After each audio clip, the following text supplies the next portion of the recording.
네, 후보님 안녕하세요. 네, 안녕하세요. 오산시 언론클럽의 회장을 맡게 된 브레이킹뉴스 이기성입니다. 네, 안녕하세요. 만나뵙게 돼서 반갑습니다. 네, 네. 반갑습니다. 일단 저희가 뭐 질문에 앞서 뭐 각오라든지 임하는 어떤 그런 그 변이 있으실 것 같아서 질문에 앞서 먼저 그런 내용을 좀 들어보는 시간을 갖겠습니다. 네. 네. 저는 이제 시의회 의장을 하고 있다가 이제 시장을 나왔잖아요. 그래서 지금 시민들이 바라보는 시각이 변화도 필요하지만 저부터 변화해야 된다고 생각을 합니다. 근데 이제 젊은 도시 오산에 요즘에 시대 정치와 맞게 젊은 시장 후보가 된 겁니다. 그리고 평균 연령이 38.3세의 젊은 도시잖아요. 근데 젊음만 강조해서는 시민들한테 비전과 미래를 제시할 수 없지만 젊지만 경력 있고 능력 있고 준비돼 있다라는 제가 캐치프레이즈를 갖고 있습니다. 4년의 국회의원 보좌관 경력이 있고요. 8년의 시의원을 하면서 그중에 4년을 최초로 연임 시의회 의장을 했기 때문에 젊은 도시 오산에 젊은 시장 후보가 준비돼 있고 경력도 있고 능력도 있다. 시민들 눈높이와 가장 근접하게 잘 맞고 있기 때문에 소통이 제일 잘 된다라는 제가 철학으로 지금 도전하고 있습니다. 네, 후보님께 좀 난처한 질문일 수 있는데요. 네. 이번 경선 과정을 좀 말씀을 드리게 됐습니다. 네. 네. 후보님은 이번 당신과 민심에서 최하위권에 를 기록했는데요. 거기에 관련해서 후보님의 입장을 좀 설명해 주십시오. 아마 청년 전략직으로 편성된 것은 말씀하시는 것 같고요. 그래서 청년 전략직으로라는 청년 제도를 넣은 것 같아요. 제가 8년을 시의원을 하고 4년을 의장을 했는데도 불구하고 일반 여론조사에서 높이 올라갈 것 같았지만 역시 재정 상황하고 조직을 못 이기겠다라는 게 제가 요번에 확실히 느꼈습니다. 그렇기 때문에 일 잘하고 능력 있는 사람들을 예를 들어서 젊은 친구들에 대해서 청년 전략지구라는 것을 형성을 해서 조금 더 인센티브를 주는 제도인데 근데 제가 청년이 아니잖냐 이런 얘기를 하는데 법정 나이가 만 45세 이상 청년으로 규정된 것을 제가 청년이 아니다라고 할 수는 없잖아요. 그래서 그것은 그냥 일시적인 경선 과정에 뭐 그냥 해프닝이나 과정이다라는 생각이지만 함께 하셨던 선배님들한테는 도의적으로 마음적으로 한 죄송한 마음이 있고 그분들에 대한 마음이 아픈 걸 다 이해하고 마음을 좀 제가 좀 이해하려고 노력을 하고 있습니다. 언젠간 찾아가서 제가 함께 할 수 있는 모습을 만들려고 하고 있습니다. 네, 한 가지 더 질문드리겠습니다. 네. 후보님은 이제 캐치프레이즈로 이제 검증된 후보라는 말을 이제 많이 쓰고 있습니다. 근데 이제 오산 시민들은 이제 보통 시민들은 이제 의장님이 이제 재직 동안 거기에 대한 어떤 뚜렷한 성과가 없다는 얘기를 많이 합니다. 일단 저희 정치인들은 평가랑 검증은요 표로 평가를 받아요. 저는 2번을 이미 시민의 선택을 받았습니다. 제가 초선을 하고 재선을 할 때에는 제가 어떠한 이유에서도 이미 오산 시민들께서 제가 했었던 과정과 절차를 인정해 주셨고, 두 번째는 당에서 공천을 주는 과정이 있습니다. 2번의 연속으로 공천을 줘서 시의원을 당선시키고 세 번째 시장에 공천을 주었다는 것은 당에서 어느 정도 검증이 됐다라고 표현을 할 수가 있겠고요. 성과는 뚜렷하게 일일이 다 열거할 수는 없지만 조례발의를 얘기할까요? 예산을 얘기할까요? 그것은 일시적으로 그냥 사람에 대한 평가를 절하하기 위한 이야기다. 크게 얘기한다면 아까 말씀하셨던 환승센터, 그 다음에 미니어처 사업, 그 다음에 우리 도로 교통, 이 문제들을 시의회 의장으로서 시의회에서 동의하고 조례, 예산 반영이 안 되면 하나도 되지 않는 겁니다. 보이지 않는 것 뿐이지 이미 역할을 다 하고 있고 검증을 했고 시의원 2번의 당선을 통해서 시민들이 검증해 주셨다라는 것을 이 자리를 통해서 말씀드릴 수 있을 것 같습니다. 네, 뉴스프로전 김정순 기자입니다. 곽상욱 시장님께서 그 친환경 교통수단인 트램을 동탄에서 오산역까지 운행에 대해 많이 강조하셨는데요. 네. 우리 후보님께서는 이와 관련해 어떤 로드맵을 가지고 계시는지. 상당히 너무 감사한 질문인데요. 동탄에서 오산 사실 저희 처음에 오산이 동탄으로 넘어갈까봐 극히 찬성하진 않았었어요. 시민들께서 알으셔야 될 게 동탄 트램은 100% 동탄 예산으로 들어오는 겁니다. 오산시가 아닌 동탄 2지구에 있는 개발 계획 돈을 가지고 그 오산까지 편성하는 그 BC가 나오지 않아서 동탄까지만 했다가 BC를 늘리기 위해서 오산역까지 하니까 그 BC에 통과하기 위해서 오산을 여서 감사하게 받았어요. 그래서 지금 동탄에서 오산까지 트램이 그 연결이 되는데 지금부터가 중요한 겁니다. 추가적으로 오산 구간에 오산역까지 지하화 터널을 해가지고서 트램을 연결하다 보니 100억에 가까운 돈이 오산 시비로 또 들어갈 수 있을 것 같아요. 그러면 처음에 약속하고 다르지 않겠어요? 그러면 야 오산은 처음부터 100억 들어간다고 하면 트램 안 받을 수도 있었어 라고 하면 동탄의 트램 계획이 무산될 수가 있었어요. 그래서 제가 시의회 의원을 하고 의장을 하면서 지속적으로 동탄 화성하고 오산시에 요구하는 것은 시민들 돈이 들어가면 안 된다. 근데 10억에서 100억이 들어간다. 어떻게 재원을 마련할 거냐가 중요합니다. 낙찰책이라는 게 있고 공사하다 보면 그 평가 얘기 금액이 상정이 되는 게 좀 달라지는 게 있거든요. 그 금액을 오산 시민의 돈이 아니라 공사 중에 일어날 수 있는 돈을 가지고 여윳돈을 메꾸겠다라는 대답을 화성에서 해주신 거예요. 그래서 저희들은 그게 잘 지켜지도록 오산에 있는 시의원과 시장은 철저히 감시하고 견제해야 된다고 봅니다. 그 약속을 깰 치에는 오산 시민을 대표해서라도 화성시에 트램 못 오겠다라는 강한 기조로 막기라도 해야 되는 오산 시민을 대표하는 그 시의원들이 기조를 보여줘야 된다고 생각하기 때문에 시민 여러분들은 오산시 예산이 하나도 들어오지 않고 트램이 온다라는 이해를 가져주셨으면 좋을 것 같습니다. 제가 한 가지 질문 드리겠습니다. 너클세계 김병민 기자입니다. 네. 지금 모든 각 지자체에서 출산율이 높이고자 출산 장려 정책들을 지금 펴고 있는데 이에 대한 후보님의 출산 정책에 대해서 특별한 뭐 이유가 좀 있고 앞으로 어떻게 해야 된다는 그런 걸 좀 밝혀주시면 고맙겠습니다. 전국적으로 지금 지방 소멸부터 해서 아이를 낳지 않아서 지금 문제가 심각하거든요. 최근 통계를 보니까 전국 경기도만 해도 0.7, 0.5밖에 안 나오더라고요, 평균이. 오산은 그나마 경기도에서 상위권에 있는 1.5나 1.7 정도의 출산율을 보이더라고요. 그리고 또 하나의 통계가 지방 소멸이 된다는 전체적인 전국 통계가 있는데 오산이 전국에서 4등을 했습니다.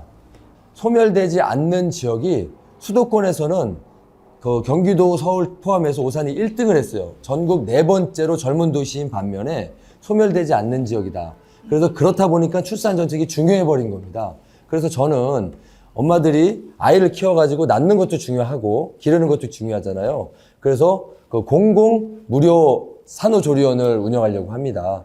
근데 거기에 양질의 산후조리원을 운영해야 된다는 생각하는데 다행인 것은 우리 경기도지사인 여야를 상관없는 김은혜 후보와 우리 김동연 후보가 공약을 같이 걸었더라고요. 그래서 저는 여야랑 상관없이 오산 시민이 아이를 낳아서 행복하게 잘 키우고 교육을 잘 받아서 성장을 할 수 있는 정책이 이어질 것 같아요.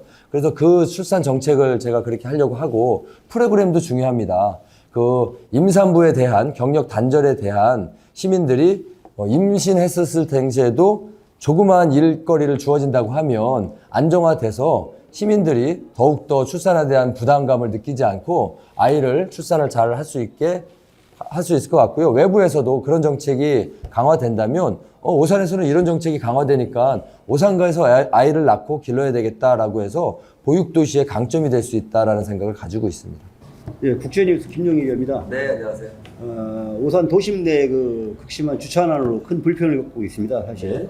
뭐 시청사도 마찬가지고 제가 눈여겨본 부분이 한 군 있어갖고 네. 한번 말씀드리려고 하는데 지금 저 가장산업단지 그쪽에 보면은 그 도로변부터 해가지고 뭐좀 그 교차로 모퉁이 또 소화전 또 뭐 횡단보도 위 또 버스 정류장 옆에 그 차들이 불법 주차가 많아가지고 안전사고 우려도 제기되고 있고 아마 그쪽을 이용하는 분들이 큰 불편을 겪고 있는 것 같더라고요. 그래서 지금 그런 부분이 언론에도 한 2차례 아마 보도가 된 거. 네, 알고 있습니다. 예, 그리고 또 한 가지는 이제 그런 부분을 시에서도 인식을 하고 아마 그쪽에 조성 계획을 갖고 아마 설계를 한 거로 알고 있어요. 네, 맞습니다.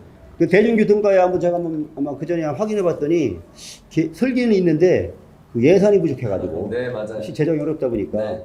좀 의견을 좀 듣고 싶습니다. 너무나 좋은 질문이시고요. 우리가 고민 많이 했습니다. 가정산업단지 제가 상공회의에서 회의 갔다가도 엄청나게 혼났어요. 근데 그것은 겸허히 받아들여야 될 것은 산단을 조성하고 산단을 키우는 데 있어서는 인프라를 다 만들어줘야 되는 게 맞아요. 가장산단은 지금 주차난이 너무 심해가지고 거의 저희가 그 주차 뭐라고 하죠? 그 주차 단속까지 해가지고 지금 난리가 났어요. 그래서 그 민원을 받고선 주차 유예를 해가지고 이중 주차를 허용을 했더니 양날의 칼이 돼버렸습니다. 한쪽에서는 주차해달라고 해서 주차해드렸는데 한쪽에서는 불법 주차달라고 위험하니까 이거를 없애달라고 해서 고민하다가 그러면 가장산업단지 내에 우리가 주차장을 설립하자 해서 설계가 들어간 겁니다. 근데 설계는 들어갔는데 설계 용역을 하고 이제 준공도 들어가고 다 해야 되는데 예산 때문에 문제가 된 게 맞습니다. 필요한 건 맞고요. 거기에 대한 것을 우리가 시장이 된다고 하면 우선적으로 아까 얘기한 대로 지역 경제 활성화를 통해서는 지역 기업이 살고 기업이 잘 살면 일자리가 확충되고 일자리가 확충되면 자연 선순환적으로 그 경제가 활성화되고 그 사람들이 그 지역에 와서 돈을 쓰는 경우가 많이 생기잖아요. 주차장 문제는 저희가 인지하고 있기 때문에 제일 먼저 우선순위가 무엇이 있는지 제가 한번 가려봐가지고 그래도 먼저 그것을 처리할 수 있도록 계획을 세우는 게 맞다고 생각을 합니다. 네, 안녕하십니까. 오산인푸코스의 신동성입니다. 지난 2018년도 10월에 오산시와 경주 버드파크가 오산 버드파크를 위해서 업무 협약을 맺었습니다. 네. 그 당시 때는 오산시 의회 7분이 모두 찬성을 해서 업무 협약이 가능했고요. 이후에 오산시 의회에서 일부 반대 의견으로 공사가 멈춘 적이 있었습니다. 그렇다면 현재 장인수 후보님께서는 현재 오산 버드파크에 대한 견해를 좀 묻고 싶고요. 앞으로 시장으로서 당선이 된다면 오산 버드파크에 대한 관리나 입장은 어떻게 되는지 묻고 싶습니다. 그 다음에 한 가지 더 하겠습니다. 현재 약 7년째 이어지고 있는 동부 지하화 도로가요. 공사가 좀 7년째 진행되고 있는데 완공 시기는 어떻게 보고 계신지 그거 좀 묻고 싶습니다. 수고의 질문인가요? 네. 이따 팩트 체크부터 좀 해야 될 것 같습니다. 네. 버드파크의 동의안이 처리된 것은 7명 전원 찬성은 아니었어요. 네. 반대 의견이 있고 찬성 의견이 있었다라는 생각이고 전원 반대한 게 7대 의였습니다. 그러니까 2018년 전에 제가 초선일 때는 버드파크에 대해서 불만이 있었던 게 아니고요. 그 임기가 끝나는 단체장이 동의안이 올라왔길래 그것은 새로운 단체장이 어떻게 될지 모르니까 지금 이 시점에서 그 버드파크 사업을 하면 안 된다. 정하고 싶다고 하면 3선이 당선돼서 다시 동의안을 올려라. 그때는 시의원도 바뀌고 단체장이 바뀔 수도 있지 않겠냐라고 했더니 3선이 되셨어요. 네. 저도 재선이 됐고요. 그때 초에 그 동의안이 올라왔는데 여야랑 상관없이 전면 7명이 전체 동의가 아니었고 좀 과반수로 어렵게 통과가 돼서 진행이 된 겁니다. 그럼 팩트 체크를 하는 거고요. 어렵게. 네. 근데 그 진행되는 사항은 사실 버드파크의 문제는 우리 감사원 감사 결과도 있고 행안부에서 지금 문제되는 이야기들이 있잖아요. 그래서 잘 되면 좋죠. 잘 되면 좋은데 시의회에서 저희들이 조금 반대했었던 이유는 시의회에서는 법을 만들고 조례를 만드는 사람들입니다. 행정적으로 절차와 그다음에 조례를 무시한 상태에서 우리가 통과시킬 수는 없다라는 식에서 막았던 것이고 지금은 제가 시장이 된다고 하면 전체적으로 어떻게 운영되는지를 다시 한번 실태 점검을 해야 될 필요성이 있습니다. 왜 그러냐면은 처음에 계획했었던 버드파크를 통한 주차장 문제가 해결됐는지 주차 문제로 인해서 시청청사의 주차가 지금 많이 지금 문제가 되고 있거든요.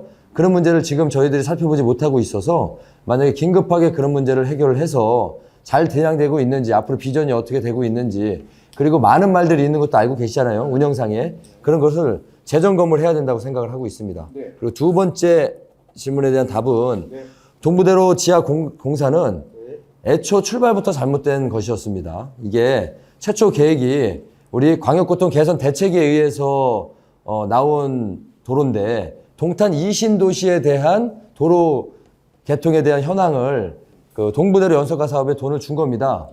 그 당시에 애초에 동탄에서 넘어와서 오산구가를 전체 전면 지하도로 했었어야 되는 겁니다. 근데 그 당시에 예산의 문제를 통해서 교통영향 평가를 받아봤더니 그 오산 장례식장 인근에서 내려와서 동부경찰서 있는 데서 지하로 들어갔다가 시청 앞에서 다시 나와서 고가를 타고 그 다음에 다시 내려와서 이하 다이아몬드로 가는 롤러코스터형의 지하차도가 된 거예요. 이것은 원초적으로 이거는 그 행정 편의주의에 생긴 거다. 그래서 그걸 바로잡고자 우리 민주당에서는 전면 지하차도를 만들어야 될 거 아니냐라는 고민도 했고 그러다 보니까 고가가 있습니다. IC. 고속도로 IC 고가를 좀 철거하자 그러면 거기만이라도 교통체증이 있으니까. 근데 그거의 예산이 한 300억 이상의 예산이 투여되는 것을 LH하고 오산하고 경기도랑 함께 예산을 줘야 된다고 합니다. 근데 지금 당장 시민들이 불편하다고 해서 지금 개통을 해버리면 향후 10년, 20년, 30년 가야 될 도로가 더 많은 문제로 막힐 텐데 우리는 1년, 2년 잠깐 좀 시민들이 불편하더라도 본질적으로 이 문제를 그 지하화로 개통을 해야 된다라고 해서 투쟁하고 싸웠던 것입니다. 근데 이제 결론은 그 오산 전 구간 중에 U타입 구간이라고 있어요. 시청 앞까지는 지하가 다 뚫려 있습니다. 그리고 원일중학교 인근 부근에 이제 고가로 가는 게 철거가 조금 문제가 돼서 지금 U타입 구간이 남아 있어서 그것만 개통하게 된다고 하면 내년 말까지는 그 하행선에 대한 평택 방향은 준공이 될 것으로 지금 계획을 하고 있고요. 그 위에 내후년 초까지는 상행선에 개통이 될 거라고 지금 시의회 의장으로서 지금 활동을 하고 지금 후보지만 지금도 제가 챙기고 있습니다. 지금 왜 그 개통이 안 되고 있다, 문제가 있다, 막혔다라고 하는 후보들도 계시는데 이미 진행 다 된 것을 본인이 조기완공하겠다라는 이야기는 어불성설이고 다 된 얘기를 뭐 숟가락 얹는다라는 이야기를 표현을 그렇게 드릴 수밖에 없는 것 같습니다. 그러면 1차 구간만 지금 말씀하신 거죠? 지금은 내년까지는 한 차선의 개통을 먼저 하겠다라는 계획을 갖고 있어요. 빨리 하면 좋겠죠. 하행선이요? 하행선으로. 그리고 내후년 말까지는 상해선까지. 내후년 초나 중순?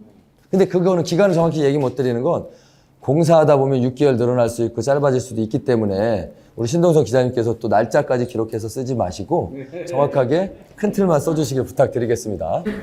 의장님 시절의 카리스마는 굉장히 강한 카리스마였는데 지금의 후보님의 카리스마는 많이 부드러워졌단 말이죠. 앞으로 어떤 변화가 있을까요? 정말로 제가 변화되고 조금 더 성장하는 것 같아요. 자리가 사람을 만든다고 합니다. 의장일 때가 아니고요. 시의원 때가 달랐고 시의장 때 다르고 시장 때 달라졌습니다. 이건 책임에 따라서 그 직위에 따라서 모습이 바뀌어야 된다고 생각을 합니다. 이 부드럽다라는 이미지를 받아서 너무 감사드리고 일할 때는 카리스마가 숨어있던 카리스마가 나올 겁니다. 제가 그 용산으로 제가 대통령이 옮겼잖아요. 거기 가서 투쟁할 때는 아주 세게 카리스마가 나올 텐데 시민들하고 소통할 때는 아까 이야기한 대로 하는 말보다 많이 들으려고 노력을 하고 있고요. 무조건 100%는 아니어도 99%는 다 그 일을 들어주려고 이해하고 이해폭을 좀 넓히려고 하다 보니까 마음이 편해지더라고요. 그래서 말도 신중하게 되고 부드러운 이미지가 자연히 나오지 않았나 싶은데 앞으로 더 노력하고 부족한 게 있으면 여기 계신 언론인 분들이 날카롭게 지적해 주시고 저한테 조언을 구해 주신다고 하면 그거를 고견을 좀 받아가지고 더 성장하는 데 제가 도움을 받도록 하겠습니다. 감사합니다. 네.